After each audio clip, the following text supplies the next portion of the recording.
Rebel with a Cause. Mark Twain's Hidden Memoirs. Chapter 61. Around the World Lecture Tour, 1895 and 1896. In 1895, I ended up having to do something I had sworn to never do again, and whose very thought was detestable to me. Embarking once again on a lengthy lecture tour.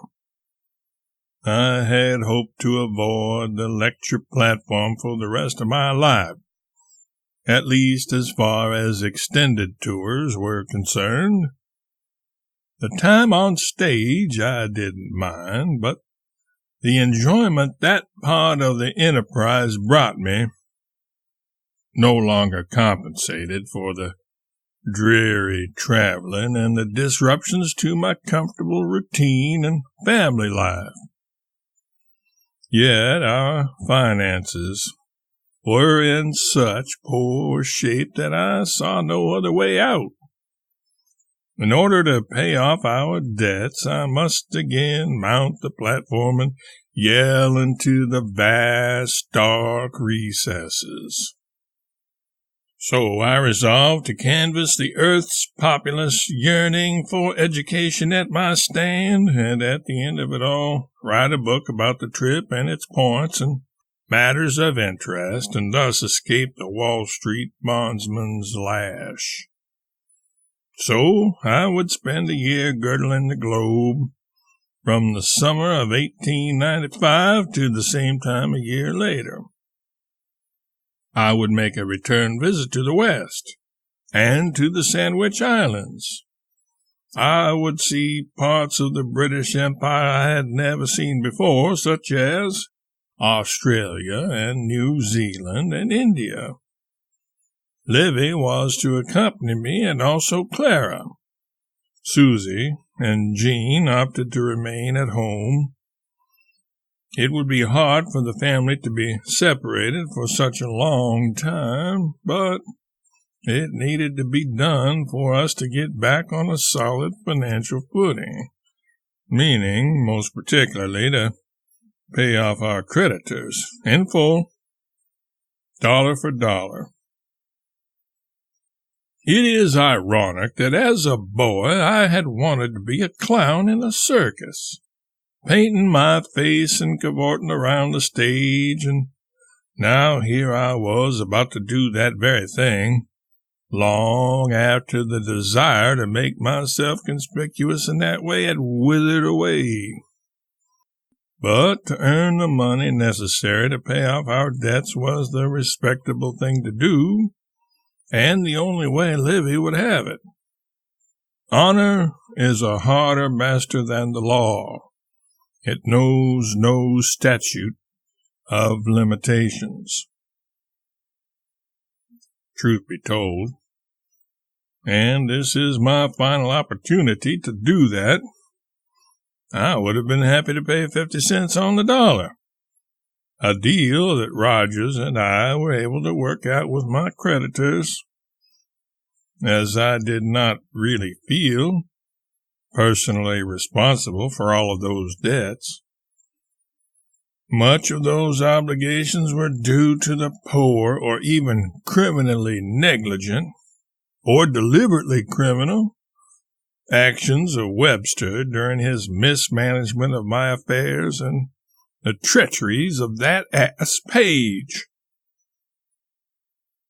But when my nephew and namesake Samuel Moffett put those lofty words about honor knowing no statute of limitations into my mouth in an interview he wrote for his paper, and Livy saw it, she found it such a fine sentiment that she was adamant that we pay the full amount of our debts, whether such a burden should rightly fall to us or not.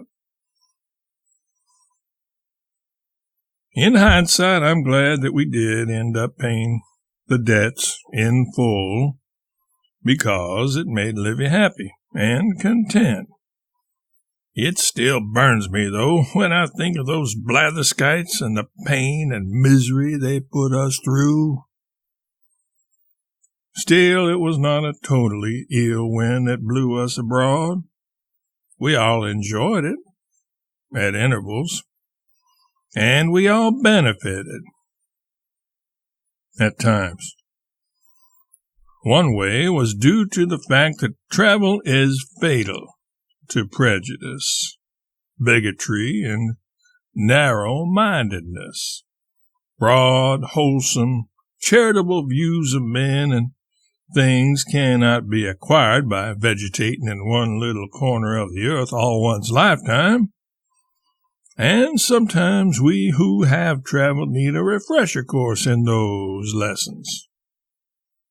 As to that, I have no race prejudices, and I think I have no color prejudices, nor caste prejudices, nor creed prejudices. Indeed, I know it. I can stand any society. All that I care to know is that a man is a human being. That is enough for me. It can't be any worse. Finally, the seasons of toil were up. After a full year of raids made upon audiences in Australia, New Zealand, India, South Africa, and other places along the route, we were able to settle down once again. But then, the worst event of my life, up to that time at any rate, occurred. Editor's notes. Twain was in poor health throughout much of the tour, from the beginning suffering from carbuncles, which sometimes forced him to remain abed for days at a time, which led to the canceling or postponing of shows. Due to a quarantine, they were only able to view the Sandwich Islands, Hawaii, from afar. Despite all this, there was ample enjoyment and points of interest to make the trip a success. Twain especially enjoyed India, a place he later said he often dreamed of and deeply longed to return to. Besides the places already mentioned above, they made stops in Tasmania, Ceylon, now Sri Lanka, and Mauritius, not to mention several cities in North America at the start of the tour, such as Cleveland, Winnipeg, 4 cities in Montana, 5 in the state of Washington, and ending the American leg of the tour in Vancouver, British Columbia, Canada.